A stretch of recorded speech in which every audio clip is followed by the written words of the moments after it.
Alright, troopers, welcome back to the channel today.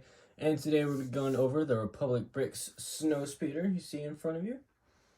And just some general information about it real quick before we go into the details. So this does have 346 pieces. It was designed by Rogue Mox and retails for $40 on Republic Bricks website. It is currently out of stock though. So if you're looking for it, you'll have to wait for it to come back in stock. But it'll be $40 once it is. Alrighty, as far as piece quality and piece stuff like that goes, I was not missing any pieces of this set, which is generally pretty consistent with what he's had for these smaller sets. Not really missing any, and only had 2 extra pieces: a small 1x1 circular black stud, as well as a brick with headlight piece, a white 1x1 brick with headlight. So nothing too much there. And as far as that goes, pretty much it for the pieces. I mean, they're pretty brand new condition as far as I could tell. No scratches, no chips or anything. And the only thing that was something that I saw was, and you can see it right there just a little bit, that blue marking on that one piece right there. So that's all I really had that I noticed. And it will vary between sets and pieces and stuff like that. So you might have, for instance, a blue piece on another marker, or you might not have any at all, which would be ideally. Or some of them you might have 5, 6, 7, 8, 9, or even 10 of these pieces with the markings on it. So it just does vary, but was my experience with the set of just the one blue indentation on that one piece. The design of this model is pretty good in general. There's a very loosely based on some other Lego sets we've seen, in that it takes some of this bottom of the speeder, and I'll go ahead and take it off of the stand to show this part, and uses these slope pieces to kind of hold it in position there. And so you just put the clips on right there, and there, and then you just pull it down like there, and then it leaves it with this shape that we're used to and expect of it. So in that way, it is relatively based on Lego, but as the old saying goes, you can only reinvent the wheel so many ways.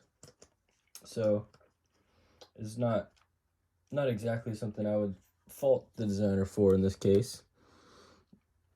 And it definitely does work and definitely looks good.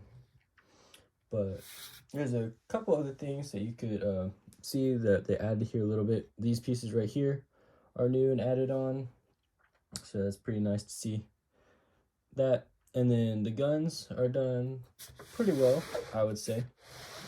They do have a small gap though right here, as you can see.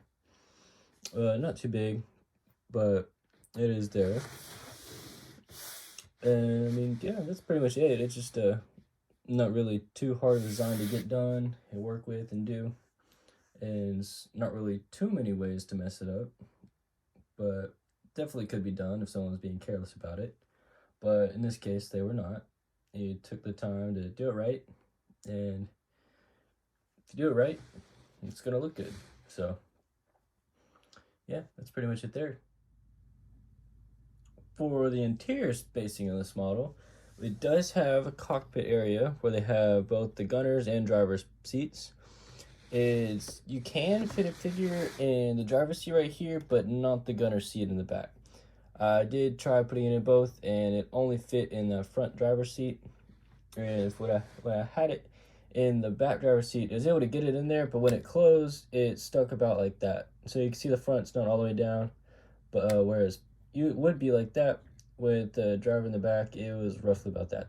So I mean, you could leave it in there if you were okay with that gap, but it didn't close all the way or the right way. So because of that, I would say it doesn't fit.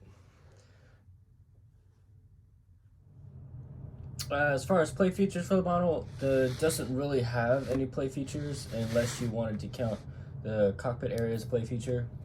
It does have this detailing on the back as where it would have had the harpoon gun. It does not, however, have the functionality of a harpoon gun. It's just this one piece right here. And this the wings are posable technically, but they would not be on the real life model. So they do go to the position as required by the real life or in-universe model, but there's no functionality of that in universe, and so functionality of that out of universe I would not count as a play feature, rather just a necessity to get it to the shaping that's required of it.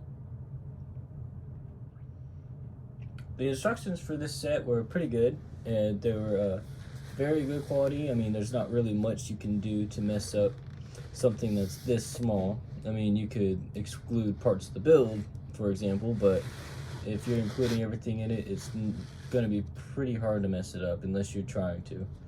And I would personally say that I found the instructions to be almost, if not on par, with what we would get from Lego, as far as vetting and looking through and see what all we had in it.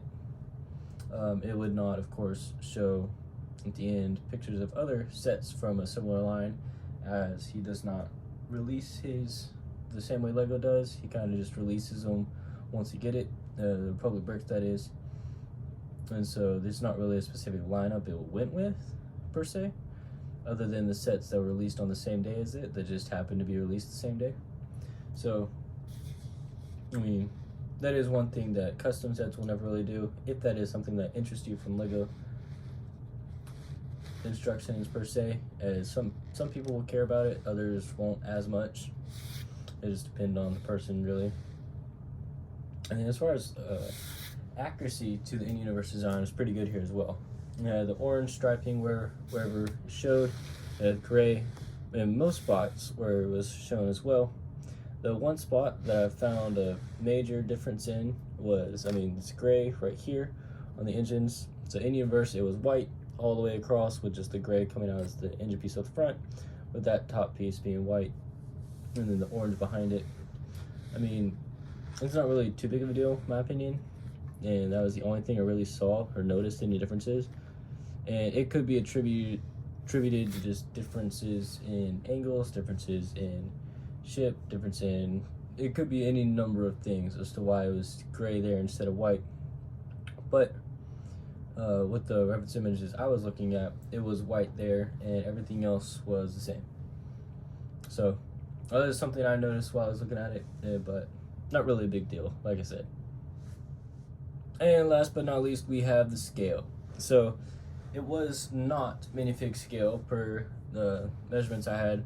So I had an in-universe length of this vehicle being 17.39 feet long, making the minifig scale equivalent roughly 5.22 inches long. And this, however, was 6 inches long and couldn't fit, 6 inches long, making it bigger than the minifigure equivalent, and it still could not fit the figure inside the ship.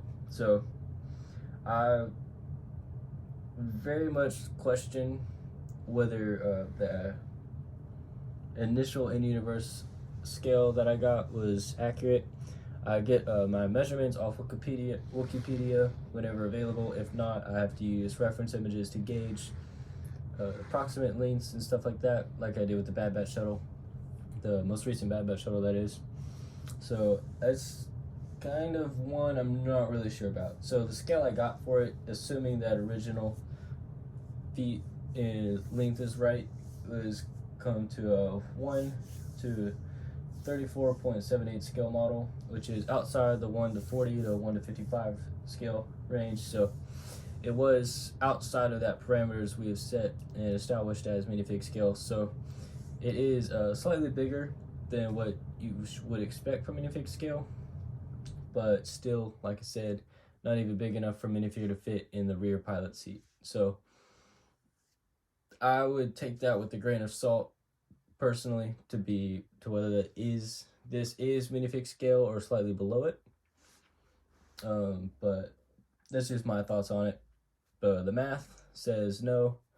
I would also say no, but on the other side of the math. So it's just one of those things where you have to kind of judge it for yourself and determine whether you agree or don't agree with it. But that's what I got for it.